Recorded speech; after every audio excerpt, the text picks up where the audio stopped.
નમસ્કાર દર્શક મિત્રો, હું છું શ્યામલ મહેતા. આપ જોઈ રહ્યા છો બાજ નજર. મિત્રો, આજે આપણે એક એવા અગત્યના વિષય પર ચર્ચા કરવી છે કે જેનું મહત્વ તો ખૂબ છે, પરંતુ આપણે તેને ગંભીરતાથી લેતા નથી. આ વિષય એટલો અગત્યનો અને એટલો ગંભીર છે કે જેની અસર આવનારા સમયમાં ગુજરાતના વિકાસ પર પડી શકે છે. આપણે જ્ઞાતિવાદની વાત કરી રહ્યા છીએ. સામાજિક સ્તરે કોઈ પણ જ્ઞાતિનો વ્યક્તિ હોય, ડૉક્ટર બને, એન્જિનિયર બને, કોઈ ઉદ્યોગપતિ બને, કોઈ સારું કામ કરે તો તે જ્ઞાતિ ગૌરવ કહેવાય. અને દરેક જ્ઞાતિને આપણે દેશી ભાષામાં તેને કહીએ તો 18 વર્ણને પોતાની જ્ઞાતિ પર ગૌરવ હોય છે અને તેમને તે ગૌરવ હોવું પણ જોઈએ, કારણ કે દરેક વ્યક્તિની માં તેમની જ્ઞાતિ છે.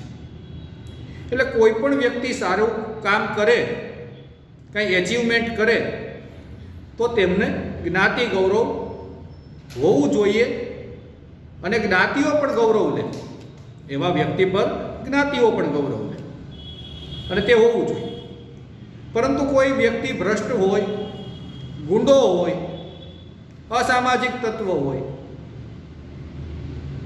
તો તે વ્યક્તિના બચાવમાં આપણે ઉતરી જવું, તેને જ્ઞાતિવાદ કહેવાય. અને આ વાદ છે તે વિવાદનું મૂળ કારણ છે. છેલ્લા કેટલાક સમયથી આપણે જોઈ રહ્યા છીએ કે ગુજરાતમાં જ્ઞાતિવાદનો પગ પેસારો ધીમે ધીમે થઈ રહ્યો છે. થોડા ઘણા અંશે હોય છે, પરંતુ તે ચૂંટણીઓને પ્રભાવિત કરવા લાગે ત્યારે તે જ્ઞાતિવાદ ઘાતક બની જાય છે. બિહારનું ઉદાહરણ આપણી સામે પ્રત્યક્ષ છે. બિહાર એક બીમાર રાજ્ય બનવા પાછળ ત્યાંનો જ્ઞાતિવાદ જવાબદાર છે. જ્ઞાતિવાદના આધારે ચૂંટાતા નેતાઓ બિનકાર્યક્ષમ હોય છે, ક્યારેક તો અસામાજિક પણ હોય છે, જે કોઈનું કશું ભલું કરતા નથી, તેમની જ્ઞાતિનું પણ ભલું કરતા નથી. એટલે આપણે જો આવા ભ્રષ્ટ, અસામાજિક અને દુષ્ટ વ્યક્તિનું ઉપરાણું લેતા હોઈએ તો તે જ્ઞાતિવાદ કહેવાય. હા, આપણો કોઈ જ્ઞાતિનો વ્યક્તિ છે, તે સારું કામ કરી રહ્યો છે તો તેના પર ગૌરવ લેવાનો આપણને સૌને અધિકાર છે અને તે હોવું જ જોઈએ. એટલે કહેવાનો મતલબ એમ છે કે હવે જ્યારે ચૂંટણી આવવાની હોય, નજીકના ભવિષ્યમાં કોઈ ચૂંટણી આવવાની હોય, એટલે દરેક રાજકીય પાર્ટી સક્રિય થઈ જાય. અંગ્રેજો જે એક વારસો મૂકતા ગયા છે, ભાગલા પાડો અને રાજ કરો, તેનો વારસો આ લોકો સુપેરે નિભાવી રહ્યા છે. કોઈ પણ ઘટના નાની હોય તેમાં જ્ઞાતિવાદનું મિશ્રણ ઉમેરી અને ભાગલા પાડવાનું, લોકોને વિભક્ત કરવાનું કામ ધીમે ધીમે થઈ રહ્યું છે. તેનાથી રાજકીય લોકોને શું ફાયદો થાય? તેનાથી તેમની વોટ બેંક તૈયાર થાય. જો કોઈ મોટો સમાજ છે તો એ મોટા સમાજના મતો મેળવવા માટે તેની જ્ઞાતિના દુષ્ટ વ્યક્તિને પણ તેઓ સમર્થન આપતા અચકાતા નથી. આપણે કોઈ એક ચોક્કસ જ્ઞાતિની વાત કરતા નથી, આ અહીંયા સ્પષ્ટતા કરી દઈએ. આ દૂષણ દરેક જ્ઞાતિમાં છે અને જેની જેવડી સંખ્યા જાજી, જેટલું તે વોટ બેંક બનવા માટે સક્ષમ થાય, રાજકીય પક્ષો અને રાજકીય વ્યક્તિઓ તેમને વધારેમાં વધારે છાવરે. તો પરિણામ શું આવે કે એક આવનારી પેઢીની અંદર આવા લોકો હીરો બની જાય જે અસામાજિક છે. કોઈ અધિકારી છે, ભ્રષ્ટાચાર કરે, ખૂબ ભ્રષ્ટાચાર કરે, કરોડો રૂપિયા બનાવીને, અને જ્યારે તે પકડાય ત્યારે આપણે તેમનું ઉપરાણું લઈને જઈએ તો તે જ્ઞાતિવાદ કહેવાય. જ્યારે તે હોદ્દા ઉપર હતો ત્યારે તેણે તમારી જ્ઞાતિનું શું ભલીવાર કરી? કોઈ ભ્રષ્ટ નેતા છે તે ક્યાંય પકડાય તો તેમના માટે પણ આપણે શું કામ ટોળા લઈને નીકળવું જોઈએ? કોઈ ગુંડો છે, ગુંડાગીરી કરે, અસામાજિક કામ કરે અને તેના વિરુદ્ધ ગુનો નોંધાય, પોલીસ તેમને પકડવા માટે કાર્યવાહી કરવા જાય તો આપણે સમાજ તરીકે તે આપણી માથે ઓઢી લેવાની શું જરૂર છે?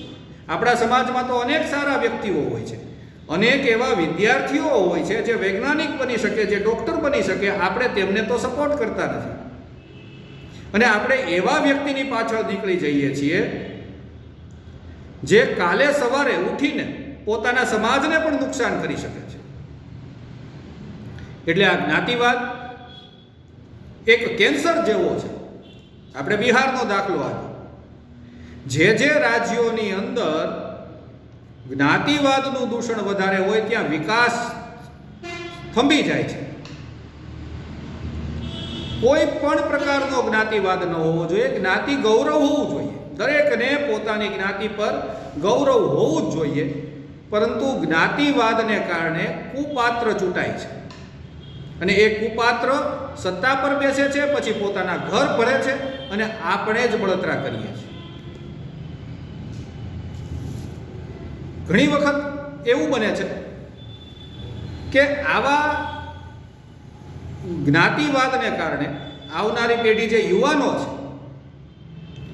તેઓ આવી અનૈતિક પ્રવૃત્તિઓને સાચી માનવા લાગે છે. તેમના માટે તે હીરો છે, આઈડલ છે કે ભાઈ આણે આ ખોટું કામ કર્યું, તેની પાછળ તેની જ્ઞાતિ ઊભી રહી, તો હું પણ આ જ્ઞાતિનો છું, હું ખોટું કામ કરું, પૈસા મેળવું, સત્તા મેળવું, સંપત્તિ મેળવું, તો મારી પાછળ પણ મારી જ્ઞાતિ ઊભી રહેવી જોઈએ.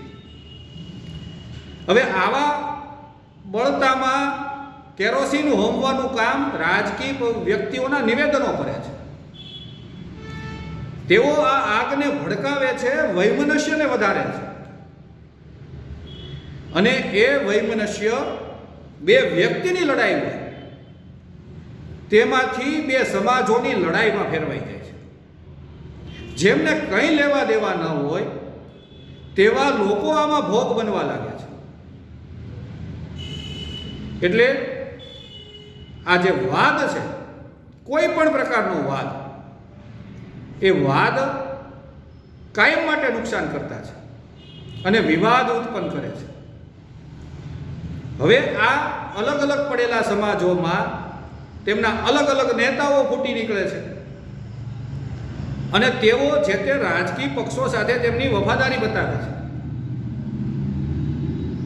તો મૂળ વિકાસની વાત ક્યાં ગઈ? આપણે લડવાનું છે એના માટે, સારી આરોગ્ય સુવિધાઓ માટે, સારી કનેક્ટિવિટી, એસટી સારી ચાલતી હોય, ટ્રેનો ચાલતી હોય, રોડ રસ્તા સારા હોય, પાણી નિયમિત મળતું હોય, આપણી જે મૂળભૂત જરૂરિયાતો છે તેના માટે લડવાનું. તેમના માટે તો આપણે રોડ ઉપર ઉતરતા નથી. પરંતુ આપણી જ્ઞાતિના કોઈ ભ્રષ્ટ વ્યક્તિને જો પોલીસ પકડે તો આપણે રસ્તા પર ઉતરીએ, પરિણામે રાજકીય લોકો સક્રિય થાય, પોલીસ તેને છોડી દે. શું કરે? પોલીસ છોડી દે. પોલીસ તેમની સામે, રાજકીય વ્યક્તિ જે વ્યક્તિને છાવરતો હોય, કારણ કે એ એક વ્યક્તિ છે જે પોતાના સમાજ પર પ્રભાવ ધરાવે છે, તો તે રાજકીય વ્યક્તિઓનો લાડકો થઈ જાય. પછી તે ગમે તેટલું ખોટું કામ કરે, તંત્ર પાસે તેમની સામે કામ કરવાની ક્ષમતા નથી હોતી.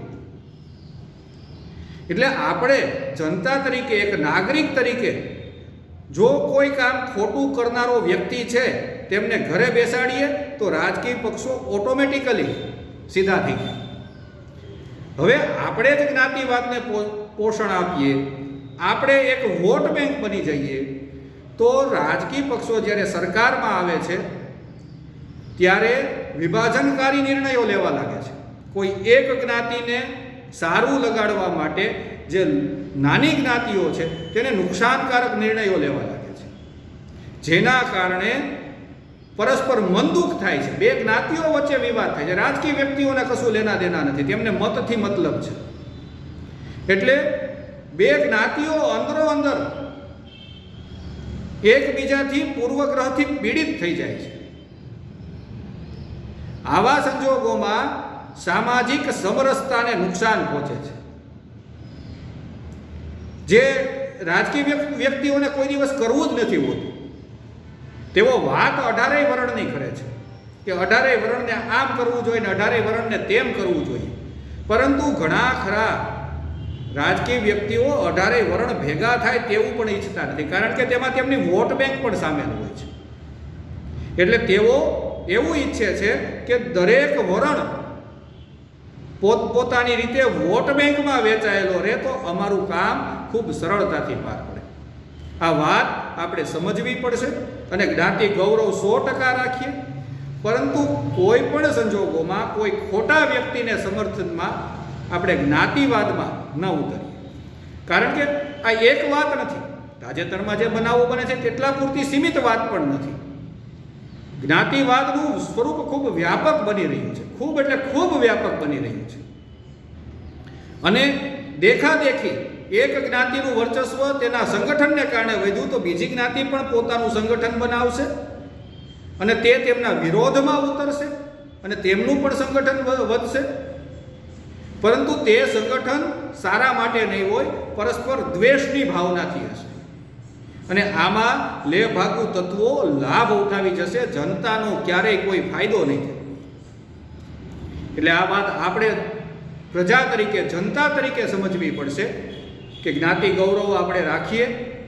આપણી જ્ઞાતિ મહાન છે, જે કોઈ જ્ઞાતિ હોય તે 18 વર્ણની જે કોઈ જ્ઞાતિ હોય, પરંતુ જ્ઞાતિવાદમાં ક્યારેય દોરવાઈ ના જાય. જય હિન્દ, જય ભારત.